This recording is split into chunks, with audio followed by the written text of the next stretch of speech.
সম্মানিত ভিউয়ার্স, আসসালামু আলাইকুম রহমতুল্লাহি ওয়া বারাকাতুহু। আজকে যে প্রোডাক্টটি সম্পর্কে মেডিসিনটি সম্পর্কে আপনাদের সামনে উপস্থাপন করব তা হচ্ছে Pep two syrup 100 ml। Pep two সিরাপটি প্রস্তুতকারক কোম্পানি হচ্ছে ওরিয়ন ফার্মাসিউটিক্যাল। পেপ টু এর জেনেরিক নেম হচ্ছে জিঙ্ক সালফেট সিরাপ। পেপের কয়েকটি স্ট্যান্ড রয়েছে, যেমন পেপ শুধু পেপ রয়েছে, এটি হচ্ছে জিঙ্ক সালফেট। পেপ টু এটাও জিঙ্ক সালফেট, তবে পেপ এবং পেপ টু এর মধ্যে কার্যকারিতার কিছু পার্থক্য রয়েছে। পেপ 20 সিরাপ রয়েছে এবং পেপ প্লাস সিরাপ রয়েছে। পেপ প্লাস সিরাপেতে আপনার ভিটামিন বি কমপ্লেক্স যুক্ত আছে। আজকে যে সিরাপটি সম্পর্কে আপনাদের সামনে উপস্থাপন করব তা হচ্ছে পেপ টু সিরাপ। তো পেপ এবং পেপ টু সিরাপের মধ্যে কি পার্থক্য? পেপ সিরাপ শুধু ইনফ্যান্টদের জন্য, যা শুধু আপনার ডায়রিয়ার ক্ষেত্রে দেওয়া যেতে পারে, এবং ইমিউন ফাংশনকে ডেভেলপ করার জন্য পেপ সিরাপটি দেওয়া যেতে পারে।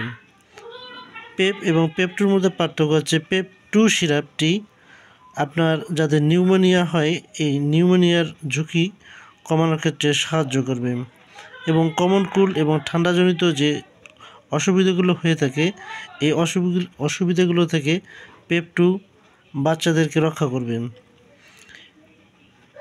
এছাড়াও পেপ টু ওজন বাড়াতে সাহায্য করবে, এবং যদি কারো বৃদ্ধিতে বাধাপ্রাপ্ত হয়ে থাকে সেক্ষেত্রেও পেপ টু কাজ করে থাকে। এবং মেমোরি ফাংশনকে, অর্থাৎ যাদের স্মরণশক্তি কম, সেক্ষেত্রে পেপ টু সিরাপ ইফেক্টিভলি কাজ করে থাকে। পেপ টু সিরাপ এর ডোজ হচ্ছে, যাদের 10 কেজি ওজন তাদের ক্ষেত্রে 2 বেলা 1 থেকে 2 চামচ দেওয়া যেতে পারে। অবশ্যই প্রতিটা ওষুধ খাওয়ার আগে অবশ্যই একজন রেজিস্টার্ড চিকিৎসকের পরামর্শ নিয়ে খেতে হবে। আপনারা ফার্মেসি থেকে অর্ডার করে কিনে নিয়ে খাওয়াবেন, সেক্ষেত্রে কিন্তু হিতে বিপরীত হতে পারে। তবে অবশ্যই পেপ টু সিরাপটা আপনারা খেতে পারেন, এটা তেমন সমস্যার বিষয় না।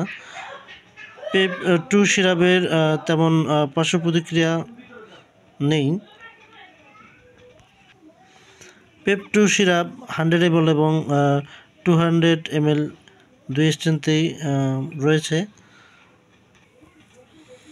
এর এমআরপি হচ্ছে 45 টাকা, অর্থাৎ 45 টাকা। আপনারা দেখতে পাচ্ছেন এখানে কয়েকটা বাচ্চার ছবি দেওয়া আছে। এটি হচ্ছে পেপ টু সিরাপের